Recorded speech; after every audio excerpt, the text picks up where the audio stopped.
नमस्कार। चलिए आज हम सब मिलकर चलते हैं राज कॉमिक्स के उस सुनहरे दौर में और एक ऐसी कहानी को फिर से महसूस करते हैं जो हम में से कईयों के बचपन का एक बहुत बड़ा हिस्सा रही है। जी हाँ, हम बात कर रहे हैं क्लासिक नागराज की कब्र की। तो सवाल तो यही है कि आखिर कोई सुपर हीरो अपनी ही कब्र तक पहुंच कैसे सकता है।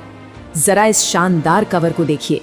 ये सिर्फ एक तस्वीर नहीं है, ये एक वादा है, एक ऐसे जबरदस्त एडवेंचर का वादा जहां हर कदम पर खतरा है और आगे क्या होगा कोई नहीं जानता। तो चलिए कहानी के पहले अध्याय में गोता लगाते हैं। यहाँ हमारा हीरो एक सीक्रेट मिशन पर है।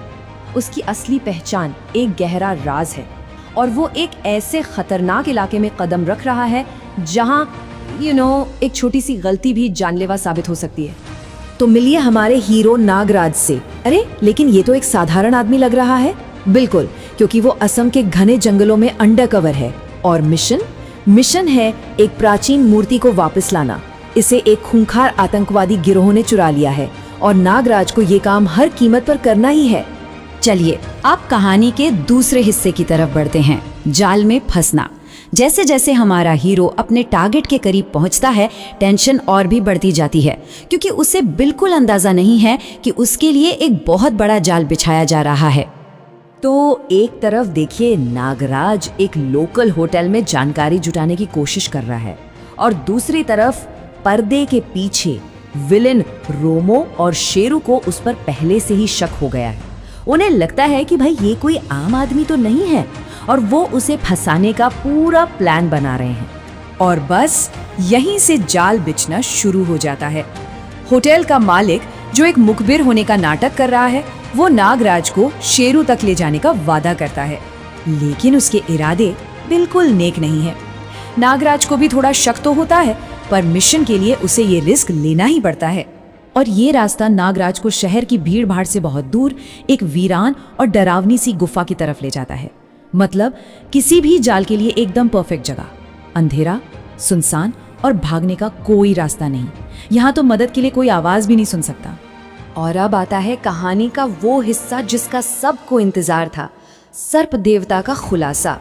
ये वो पल है जब मिशन एक जबरदस्त मोड़ लेता है और नागराज का असली रूप सबके सामने आता है।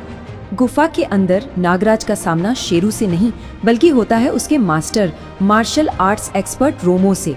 और रोमो का इरादा तो बिल्कुल साफ है कि नागराज को यहीं इसी जगह खत्म कर दिया जाए। और इसी के साथ जाल काम कर गया। घात लगाकर हमला शुरू हो चुका है और अब सिर्फ लड़ाई होगी। यहाँ से पीछे हटने का तो कोई सवाल ही नहीं उठता। तो अब नागराज के लिए भी नाटक खत्म करने का टाइम आ गया है। वो अपनी साधारण सी शर्ट फाड़कर अपने असली हरे रंग के सर्प मानव रूप में आ जाता है। अब होगी असली लड़ाई। और फिर जो जबरदस्त फाइट शुरू होती है, लातें और घूंसे चल रहे हैं। और हाँ, उस दौर की कॉमिक्स की सबसे बढ़िया बात, ये साउंड इफेक्ट्स। तड़ाक धाक सोए, पूरी गुफा इन आवाजों से गूंज उठती है। यह है क्लासिक कॉमिक बुक एक्शन अपने पीक पर। आखिर में नागराज रोमो को हरा देता है, लेकिन उसे जान से मारने के बजाय नागराज उस पर रहम करता है। वो समझ जाता है कि रोमो भी सिर्फ एक प्यादा है और असली मास्टरमाइंड वो तो कोई और ही है। और यहीं से कहानी में एक नया ट्विस्ट आता है। अब हम कहानी के चौथे और आखिरी अध्याय में आ गए हैं, कब्र से पलायन। नागराज के साथ अब एक नया अनचाहा साथी है और अब इन दोनों को मिलकर असली मास्टरमाइंड का सामना करना है। रोमो की मदद से नागराज सीधे आतंकवादियों के अड्डे पर पहुंच जाता है, जहां गिरोह का सरगना शेरू मौजूद है। अब लड़ाई सिर्फ एक या दो लोगों से नहीं बल्कि पूरे के पूरे गिरोह से है। और यहीं पर बड़े विलन का खुलासा होता है। पता चलता है कि शेरू तो सिर्फ एक लोकल बॉस है, असली मास्टरमाइंड तो एक रहस्यमयी सुपर बॉस है जो एक सेफ हेडक्वार्टर से बैठकर सारा खेल चला रहा है। अब तो मामला और भी बड़ा हो गया है। सुपर बॉस के ऑर्डर पर शेरू नागराज को घेर लेता है। उसके आदमी चारों तरफ हैं, सब पर बंदूकें तनी हुई हैं। एक पल को तो ऐसा लगता है कि नागराज इस बार सच में फंस गया है।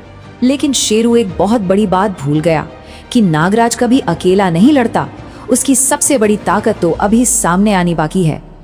और फिर नागराज अपना सबसे खतरनाक हथियार इस्तेमाल करता है, उसके शरीर से निकलने वाले अनगिनत जहरीले सांप। ये उसकी सबसे बड़ी और सबसे डरावनी ताकत है जो दुश्मनों के होश उड़ाने के लिए काफी है। बस पलक झपकते ही लड़ाई का पूरा सीन बदल जाता है। सांप हर तरफ फैल जाते हैं, गुंडों पर हमला करते हैं और पूरे कैंप में भगदड़ और दहशत मच जाती है। फर्रस और सौएं की आवाजें हर तरफ गूंजने लगती हैं। इस पूरी अफरा तफरी के बीच नागराज और रोमो अपना हमला और तेज कर देते हैं। गोलियां चलती हैं, धमाके होते हैं और आतंकवादियों का पूरा अड्डा तहस नहस हो जाता है। और जब धुआं छटता है तो नागराज और उसका नया साथी रोमो उस जलते हुए कैंप से सुरक्षित बाहर निकल आते हैं।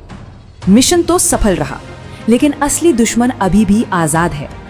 तो शेरू और उसके गुंडे तो हार गए, लेकिन असली मास्टरमाइंड, वो रहस्यमयी सुपर बॉस, वो अभी भी पकड़ से बाहर है। ये बात नागराज को एक नई और शायद पहले से भी ज्यादा खतरनाक चुनौती की तरफ ले जाती है। तो नागराज का अगला कदम क्या होगा? सुपर बॉस की असली पहचान क्या है? ये ऐसे सवाल है जो हमें इस कहानी के अगले अध्याय का इंतजार करने पर मजबूर कर देते हैं। बोलती पोथी के इस विश्लेषण को देखने के लिए धन्यवाद और नागराज कॉमिक्स के और भी अंकों के लिए बने रहें।